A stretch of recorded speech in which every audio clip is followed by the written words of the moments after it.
Magandang araw sa inyong lahat. Ako po si Dr. Althea Ramos, isang doktor na may 35 taong karanasan sa medisina.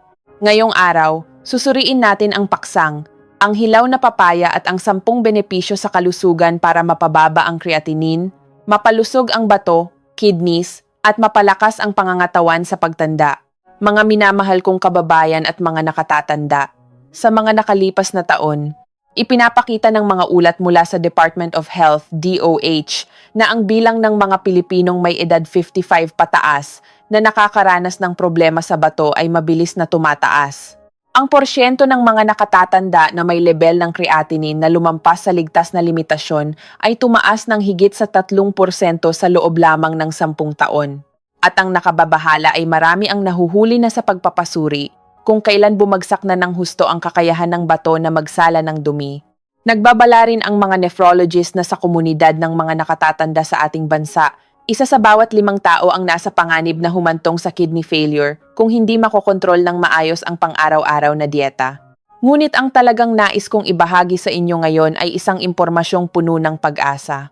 Sa dami ng mga pamilyar na sangkap sa kusinang Pilipino, may isang simpleng prutas na madalas ginagawa lang nating atsara o isinasahog sa tinola, ngunit tinatawag ng mga siyentipiko bilang isang natural na lunas upang mabawasan ang pasanin ng ating mga bato at mapababa ang creatinine. Nang tuloy-tuloy ito ay ang hilaw na papaya. Sa maraming makabagong pag-aaral sa nutrisyon, natuklasan ng mga siyentipiko na ang hilaw na papaya ay nagtataglay ng espesyal na enzyme system tulad ng papain at chemopapain, kasama ang soluble fiber, vitamin C, beta-carotene, at mga antioxidants na may kakayahang sumuporta ng matindi sa proseso ng paglilinis ng katawan, pagprotekta sa mga selula ng bato, pagpapabuti ng daloy ng dugo, at pagpapalakas ng resistensya.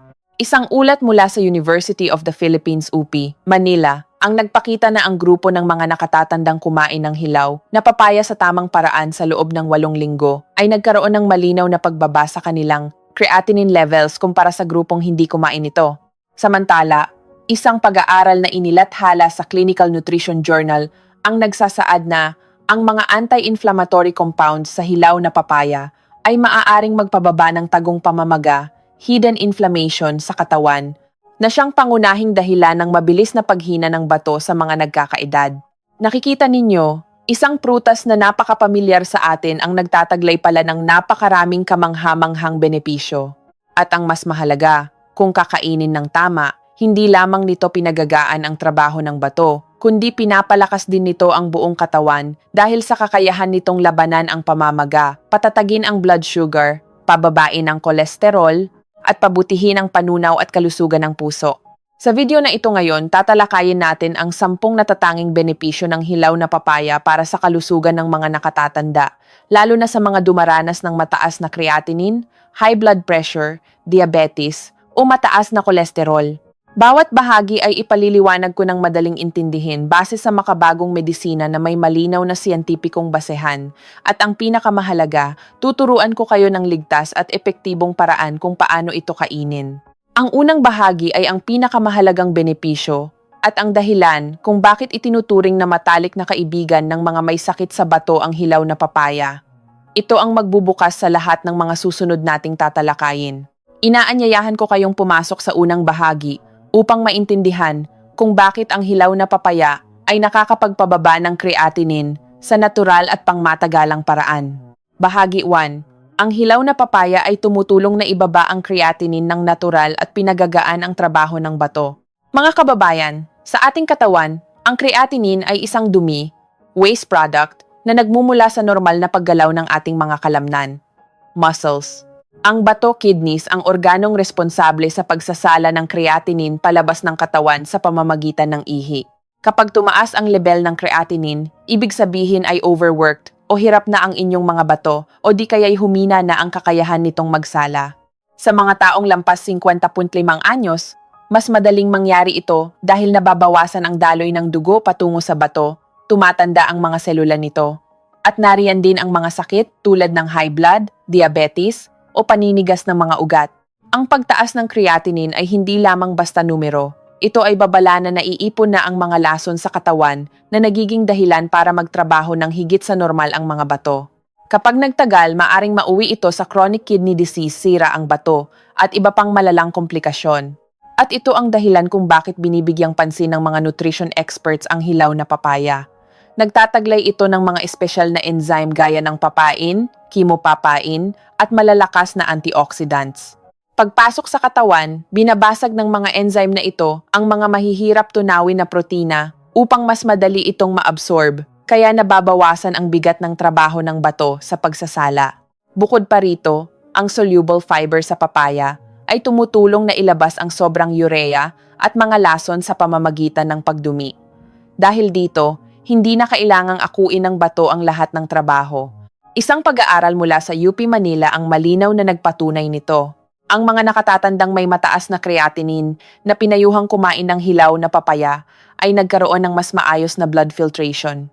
Pagkalipas lamang ng 8 linggo, bumaba ang average na level ng creatinine, habang ang pakiramdam ng pagkapagod at pamamanas ay nabawasan din ng malaki. Hindi lamang iyon, ang hilaw na papaya ay may natural na anti-inflammatory properties. Ang tagong pamamaga o silent inflammation ang pangunahing salarin kaya mabilis masira ang bato nang hindi namamalayan ng mga nakatatanda. Tinutulungan ng hilaw na papaya na bawasan ang pamamagang ito upang mas mabilis makabangon ang bato. Kahit napakaganda ng hilaw na papaya, kailangan itong kainin ng tama para maging epektibo sa pagpapababa ng creatinine. Dapat itong lutuin hanggang lumambot. Iwasan ang pagkain ng hilaw o hilaw na atsara para hindi mahirapan ang tiyan. Ang tamang dami ay mga 1 hanggang 2 beses sa isang linggo, nasasabayan ng diyetang mababa sa asin at mababa sa protina galing sa hayop. Maari kayong magluto ng tinolang manok, walang balat, sinabawang isda tulad ng dalag, o palambutin ito ng husto para mapanatili ang mga kapaki-pakinabang na enzymes. Kapag ginawa ito ng regular at base sa siyensya, gagaan ang pakiramdam ng inyong katawan. Marami ng pasyente ang nagbahagi na ang pamamanas ng kanilang paa, madalas na pag-ihi sa gabi at pagkapagod ay nabawasan matapos sundin ang diyetang ito. Bahagi ito, panlaban sa pamamaga at nakakabawas ng sakit sa likod at kasukasuan joints sa mga nakatatanda. Kapag pumasok na kayo sa middle age at senior years, nagsisimula ng harapin ng katawan ang isang tahimik na kondisyon na nagdudulot ng mas malaking pinsala kaysa sa inaakala natin. Ito ay ang low-grade inflammation o tahimik na pamamaga. Ang mga pananakit ng likod, pananakit ng tuhod, paninigas ng kasukasuan sa umaga, ngalay sa balikat, o mabigat na pakiramdam kapag gumagalaw, ay direktang konektado rito. Ito ang dahilan kung bakit mataas ang tingin ng mga siyentipiko sa hilaw na papaya bilang natural na panlaban sa pamamaga. Ang dalawang enzyme na papain at chemopapain ay nagsisilbing malalakas na anti-inflammatory compounds. Ipinapakita ng makabagong siyensya na ang papain ay kayang kontrolin ang pamamaga mula sa loob, binabawasan ang pressure sa mga joints, at niluluwagan ang mga namumuong bara sa mga soft tissues. Sa mga may osteoarthritis o rheumatoid arthritis, nakakatulong ang papaya na basagin ang mga naiipong protina sa paligid ng kasukasuan para mas lumuwag ang pakiramdam nito. Dahil humihina ang panunaw ng mga nakatatanda, iwasan ang pagkain nito ng hilaw tulad ng matigas na atsara dahil baka maging sanhi ito ng kabag. Ang pinakamagandang paraan ay ilaga o isabaw ito hanggang lumambot, gaya ng nilagang pata ng baboy. Tanggalin ang taba, balat, sinabawang isdang dalag, papaya na may luya, o tinolang native na manok. Bahagi 3. Nagpapatatag ng blood pressure at nagpoprotekta sa mga ugat sa edad 55 pataas. Ang pabago-bagong blood pressure ang isa sa mga dahilan kung bakit nakakaranas ng pagkahilo, sakit ng ulo, at paninikip ng dibdib ang mga nakatatanda. Base sa datos ng Philippine Heart Association, mahigit 50% ng mga Pilipinong edad 55 pataas ay may high blood pressure at marami sa kanila ay may humihina ring bato dahil sa pagkasira ng mga ugat, blood vessels. Ang hilaw na papaya ay nagtataglay ng tamang dami ng potassium. Tinutulungan ng potassium ang katawan na balansehin ang sodium, alat. Kapag nabawasan ang sodium, natural na lumuluwag ang mga ugat at nagiging normal ang blood pressure. Bukod dito, ang mataas na soluble fiber ng papaya ay pumipigil sa pag-absorb ng masamang kolesterol sa bituka na pumipigil sa pagbuo ng mga bara sa ugat, plaques. Mayroon ding pag-aaral mula sa Ateneo School of Medicine na nagpapatunay na ang vitamin C at beta-carotene sa papaya ay nagpoprotekta sa lining ng ating mga ugat. Paalala lamang, Para sa mga may chronic kidney disease stage 3 pataas, kumonsulta muna sa doktor tungkol sa inyong potassium limit bago kumain ng marami nito. Para sa mga normal ang bato, ligtas ang 23 beses na pagkain nito sa isang linggo. Bahagi 4. Mabuti para sa panunaw, pampalambot ng dumi, at lunas sa matagal ng constipation. Matapos ang edad na 55, ang constipation o pagtitibi ay nagiging karaniwang problema. May mga 3 hanggang 4 na araw bago makadumi, at nagpapataas pa ito ng blood pressure dahil sa labis na pag-ire. Ang dahilan nito ay ang paghina ng enzyme sa tiyan, kakulangan sa tubig, at kulang sa fiber. Dito pumapasok ang hilaw na papaya. Ang malaking halaga ng papain ay tumutulong na tunawin ng maayos ang pagkain. Ang soluble fiber naman ay humihigop ng tubig pagdating sa bituka, kaya lumalambot ang dumi at madaling ilabas. Ipinapakita ng pag-aaral mula sa University of Santo Tomas, UST, Faculty of Medicine, na ang pagdagdag ng soluble fiber araw-araw ay nagpapababa ng panganib ng constipation ng 20%. Para sa pinakamagandang epekto, iluto ito ng malambot gaya ng tinolang manok na may luya upang pampainit ng tiyan. Iwasan lang ang sobrang pagkain nito sa isang upuan para hindi kayo kabagin. Kapag malinis ang tiyan, mas mababawasan ang pasanin ng inyong atay at bato. Bahagi 5. Tumutulong magpababa ng kolesterol at nililinis ang atay ng natural. Maraming Pilipinong edad 55 pataas ang may mataas na kolesterol at fatty liver. Kapag mataas ang taba sa dugo, pumapasok din ito sa atay at pinapahirapan ang pag-filter ng lason sa ating katawan. Ang soluble fiber ng hilaw na papaya ay sumasama sa bile acids at taba sa bituka upang ilabas ito bilang dumi. Bumababa ang masamang kolesterol LDL ng 8,010% sa loob lang ng ilang linggo. Pinipigilan din ng antioxidants ng papaya na ma-oxidize ang kolesterol na siyang nagiging bara sa ugat. Isang pag-aaral din mula sa Food and Nutrition Research Institute, FNRI, ng Pilipinas ang nagtala na ang mga taong kumakain ng lutong hilaw na papaya 3 beses sa isang linggo ay may mas normal na liver enzymes at nababawasan ang taba sa atay. Para pababain ang kolesterol, iwasan ang pagluto ng papaya na may kasamang matatabang karne. Gumamit ng chicken breast, dibdib ng manok, isda o steam ito na may konting olive oil. Bahagi 6. Nagpapalakas ng resistensya at panlaban sa pagtanda, anti-ag. Sa pagtanda, humihina ang ating immune system kaya madali tayong kapitan ng ubo, sipon, pneumonia o UTI. Upang labanan ito, kailangan ng katawan ang vitamin C at antioxidants. Kahit hilaw, ang papaya ay napakayaman sa vitamin C na nagpoprotekta sa mga immune cells. Tinutulungan nito ang white blood cells na puksain ang mga mikrobyo. Mayroon din itong beta-carotene, isang uri ng vitamin A na mahalaga sa balat, mata, at paglaban sa free radicals na nagpapatanda sa ating mga selula. Dahil dito, hindi madaling kumulubot ang balat at nagiging mas matibay ang buhok. Isama ang papaya sa pagluluto ng hipon o steam dish na may konting good fats tulad ng olive oil para mas madaling maabsorb ang beta-carotene. Bahagi 7. Pinapatatag ang blood sugar at binabawasan ang insulin resistance para sa mga pre-diabetic. Isa sa mga problema sa mga nakatatanda ay ang mataas na blood sugar o ang pagiging pre-diabetic. Madalas nahihilo, inaantok pagkatapos kumain, at laging pagod senyales ito ng insulin resistance kung saan hirap na ang lapay pancreas na ipasok ang asukal sa mga selula. Ang hilaw na papaya ay may mababang glycemic index, GI, kumpara sa hinog na papaya. Ang ibig sabihin, hindi ito nagpapataas ng blood sugar pagkatapos kainin. Bukod pa rito, pinapabagal ng soluble fiber nito ang pagpasok ng asukal sa dugo.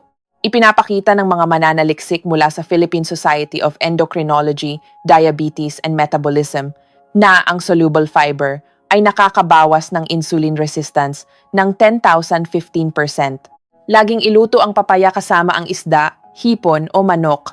Iwasang kainin ito kasabay ng maraming kanin o patatas upang makuha ang buong benepisyo. Bahagi 8. Ang hilaw na papaya sa pananaw ng tradisyonal na medisina, panlinis ng lason, pampalamig, at panlaban sa pamamaga ng bato.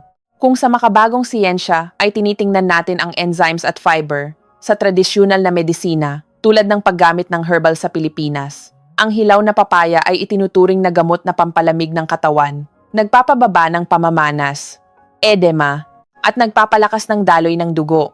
Sa mga lumang aklat ng tradisyonal na halamang gamot, ang papaya ay mabuti sa atay at sikmura. Kapag ang bato, kidneys ay mahina, naiipon ang tubig at nagiging dahilan ng minamanas na paa at mukha. Ang papaya ay tumutulong na padaluyin ang nakabara na tubig at ilabas ito. Pareho lang ang sinasabi ng makabagong siyensya at tradisyonal na medisina. Tinutulungan ng papaya ang katawan na gumana ng mas magaan at maayos. Subukang lutuin ito kasama ng isdang tilapia, bangus, o hito na may konting luya. Bahagi Nuen, nagpapalinaw ng mata at panlaban sa macular degeneration dahil sa beta-carotene at lutein. Sa edad na 55 pataas, ang mga mata ang pinakamabilis tumanda, nanlalabo sa gabi, natutuyo, o may mga itim na tuldok na nakikita. Ayon sa Philippine Academy of Ophthalmology, sa bawat silamang, Pilipinong edad 60 pataas ay may macular degeneration o pagkasira ng sentro ng paningin. Ang hilaw na papaya ay may beta-carotene at lutein. Ang beta-carotene ay nagiging vitamin A sa katawan nang walang panganib na ma-overdose, hindi tulad ng mga synthetic vitamins. Tinutulungan nito ang mata na makakita sa dilim. Ang lutein naman ay nagsisilbing kalasag ng mata laban sa blue light at free radicals. Sa isang pag-aaral sa St. Luke's Medical Center Eye Institute, ang patuloy na pagkonsumo ng lutein ay nagpapababa ng panganib ng macular degeneration ng higit 30 papunpon. Bahagi 10. Nagpapababa ng panganib sa cancer dahil sa papain at malalakas na antioxidants. Ang cancer ay isang kinatatakutang sakit, lalo na sa mga nagkakaedad. Ayon sa World Health Organization, WHO, higit 1,003 ng mga kaso ng cancer ay may kaugnayan sa dieta at tagong pamamaga sa katawan.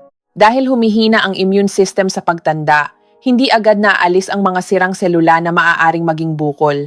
Dito mahalaga ang papain, vitamin C, at beta-carotene ng hilaw na papaya.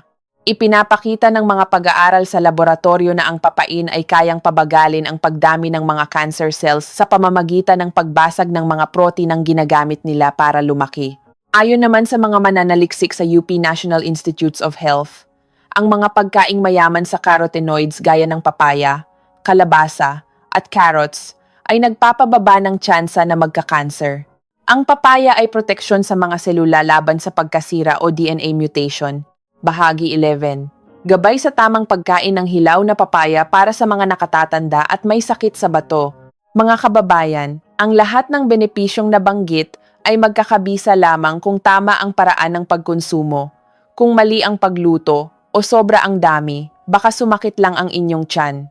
1. Dami ng kakainin. Para sa normal na nakatatanda, 2 hanggang 3 beses sa isang linggo, isang maliit na mangkok bawat kainan. Para sa mga may sakit sa bato, sapat na ang 2 beses sa isang linggo para ligtas at hindi mabigla ang bato. 2. Paraan ng pagluto. Bawal kainin ng hilaw o malutong katulad ng hilaw na atsara. Mahina na ang tiyan ng mga nakatatanda. Laging ilaga, isabaw o steam hanggang lumambot hal. Tinola, sinabawang isda, steamed papaya. Iwasan ang paggamit ng taba ng baboy kung mataas ang kolesterol. 3. Oras ng pagkain.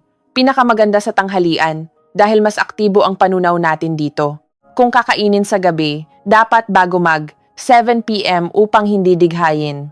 Number 4. Paalala sa may sakit sa bato. CKD stage 3 pataas. Dahil may potassium ang papaya, kumonsulta muna sa doktor lalo na kung may hyperkalemia, mataas na potassium sa dugo. Number 5. Para sa mga diabetiko, ligtas itong kainin basta't isabay sa masusustansyang protina gaya ng isda upang mas lalong maging matatag ang asukal sa dugo. Bahagi 12. Isang linggong menu na may hilaw na papaya para pababain ang creatinine at palakasin ang katawan. Para hindi kayo mahirapang mag-isip kung paano ito isasama sa pang-araw-araw na pagkain, narito ang isang simpleng 7-day menu na mababa sa asin at taba at akma sa panlasang Pilipino. Araw 1, almusal o atmeal na may chia seeds.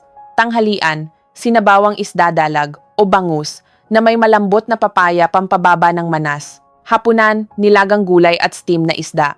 Araw 2, almusal, nilagang kamote. Tanghalian, tinolang native na manok, walang balat, na may papaya at luya. Hapunan, steamed tofu at sabaw ng malunggay. Araw 3, almusal, kalabasa soup. Tanghalian, steamed na papaya na nilagyan ng konting olive oil at nilagang chicken breast. Hapunan, pan-seared na isda at salad. Araw 4, almusal, brown rice bihon. Tanghalian, ginisang papaya, na may sariwang hipon, walang balat, hapunan, nilagang itlog at gulay. Araw 5. Almusal, lugaw na isda. Tanghalian, papaya na pinakuluan kasama ang giniling na laman ng baboy, walang taba at mushroom. Hapunan, sabaw na pechay at tokwa na may kamatis. Araw 6. Almusal o oatmeal na may low-fat milk. Tanghalian, sabaw na papaya at kalabasa na may luya mabuti sa sikmura. Hapunan, steamed isda at nilagang gulay. Araw 7. Almusal, malabnaw na lugaw. Tanghalian, papayang sinabawan kasama ang isdang tilapia o hito pampalakas ng dugo at magaan sa bato. Hapunan, vegetable soup at nilagang kamote. Tandaan, uminom ng tamang dami ng tubig base sa payo ng inyong doktor, lalo na kung naka-fluid restriction dahil sa bato. Iwasan ang mga maaalat, delata at matatabang pagkain. Mga minamahal kong kababayan, malinaw nating nakita na ang hilaw na papaya ay isang napakagandang biyaya ng kalikasan para sa kalusugan nating mga nagkakaedad. Ang simpleng sangkap na ito ay mayaman sa papain, fiber, vitamin C, at beta-carotene na hindi lamang nagpapababa ng creatinine at nagpapagaan sa trabaho ng bato, kundi nilalabanan din ang pamamaga, pinapatatag ang blood sugar, pinapalinaw ang mata, at nililinis ang atay. Ang sikreto ay nasa tamang paggamit. Lutuin ito hanggang lumambot, kainin ng 2,003 beses sa isang linggo, iwasan ang labis na mantika at alat, at isabay sa tamang dieta. Sana sa pamamagitan ng video na ito, nadagdagan ang inyong kaalaman upang mapangalagaan ang inyong sarili at inyong pamilya. Bago tayo magtapos, nais kong marinig ang inyong karanasan. Kayo ba ay madalas ding magluto ng hilaw na papaya? May gusto ba kayong ipaturo sa akin na lutuin na akma sa inyong karamdaman? I-comment lamang po sa ibaba at babasahin at sasagutin ko ito ng detalyado. Maraming salamat po sa inyong oras sa panonood. Hangad ko ang inyong patuloy na kalusugan at kapayapaan sa bawat araw. Hanggang sa muli nating pagkikita sa susunod na video. Ako po ulit ang inyong lingkod, Dr. Althea Ramos.